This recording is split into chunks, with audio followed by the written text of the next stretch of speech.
नामांकन की संख्या भी बहुत बड़ी है और ड्रॉप आउट बहुत तेजी से कम हुआ। आदरणीय सभापति जी,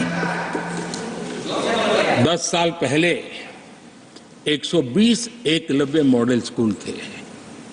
आदरणीय सभापति जी, आज 400 एकलव्य मॉडल।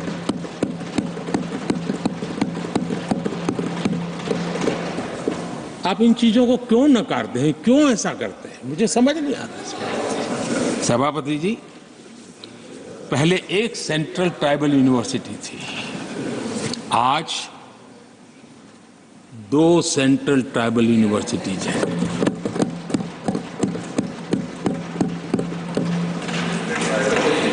आदरणीय सभापति जी, ये भी सच्चाई है कि लंबे अरसे तक दलित, पिछड़े, आदिवासी बेटे बेटियां कॉलेजों का दरवाजा तक नहीं देख पाते थे। मुझे याद है, मैं गुजरात में जब सीएम बना तो मेरे लिए चौंकाने वाला एनालिसिस मेरे सामने आया। गुजरात में उमरगांव से अंबाजीपुरा बेल्ट आदिवासी बहुल क्षेत्र है। हमारे दिग्विजय जी के एक दामाद भी उसी इलाके में हैं। उस पूरे इलाके में साइंस स्ट्रीम की एक भी स्कूल नहीं थी। मैं जब वहां गया, अब उस इलाके में मेरे आदिवासी बच्चों के लिए साइंस स्ट्रीम की स्कूल नहीं होगी तो इंजीनियरिंग, डॉक्टरी का तो सवाल ही कहां उठता है। ऐसी मिनिमम चीजें और यहां पर क्या भाषण दे रहे हैं जी। आदरणीय सभापति जी, और मैं बताना चाहता हूं, सदन को गर्व होगा, संतोष, आप उस सदन में बैठे हैं, वहां एक ऐसी सरकार आपके साथ बात कर रही है, कि ऐसी सरकार नेतृत्व कर रही है जहां कितना बड़ा परिवर्तन आया। आप उस समाज का विश्वास बढ़ाइए, उनका हौसला बुलंद कीजिए, वो देश की मुख्य धारा में तेजी से आगे बढ़े, उसके लिए हम प्रयास करें, सामूहिक प्रयास करें। आप देखिए, आदिवासी और हमारे SC/ST समाज के विद्यार्थियों का नामांकन,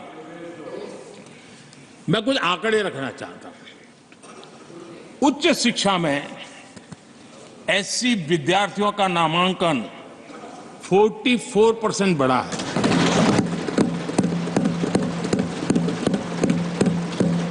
उच्च शिक्षा में ST विद्यार्थियों का नामांकन 65% बढ़ा है।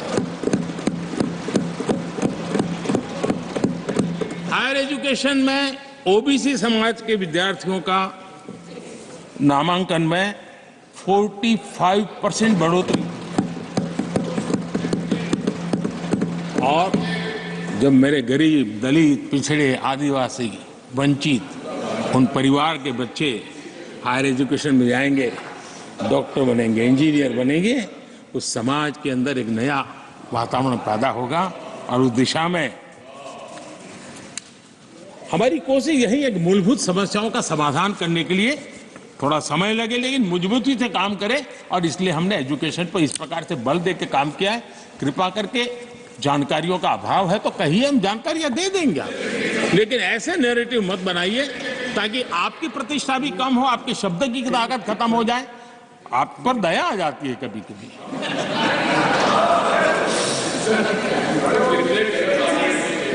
आदरणीय सभापति जी, सबका साथ सबका विकास ये नारा नहीं है, ये मोदी की गारंटी है।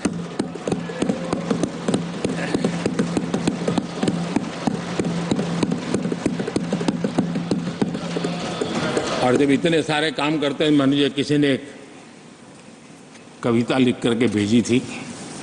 कविता तो बड़ी लंबी है, तो उसमें एक वाक्य है, मोदी की गारंटी का दौर है, मोदी की गारंटी का दौर है। नए भारत की भोर, नए भारत की भोर, आउट ऑफ वारंटी चल रही दुकानें, आउट ऑफ वारंटी चल रही दुकानें, खोजे अपनी ठोर।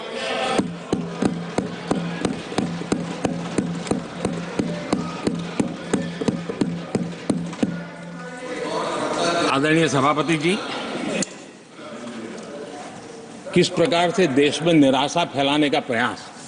मैं ये तो समझता हूं जो लोग इतनी निराशा की गर्त में डूब चुके हैं, वैसे निराशा फैलाने का उनका सामर्थ्य भी बचा नहीं है, वो भी सामर्थ्य नहीं बचा। आशा का तो संचार कर ही नहीं सकते, जो खुद निराशा में डूबे उनसे आशा है। लेकिन देश में हर जगह जहां बैठो वहां निराशा निराशा निराशा फैलाने का जो खेल चल रहा है और सच्चाई को नकार करके हो रहा है, वो न खुद का भला कर पाएंगे न देश का भला कर पाएंगे। आदरणीय सभापति जी, हर बार एक ही गाना गाया जाता है, समाज के कुछ वर्गों को भड़काने के लिए बिना हकीकतों को ऐसे वाक्य बोल दिए जाते हैं। मैं जरा देश के सामने कुछ हकीकतें बोलना चाहता हूं और मुझे विश्वास है मीडिया इस ऐसे विषयों पर जरा डिबेट कर ले ताकि पता चले। आदरणीय सभापति जी, यहां पर सरकारी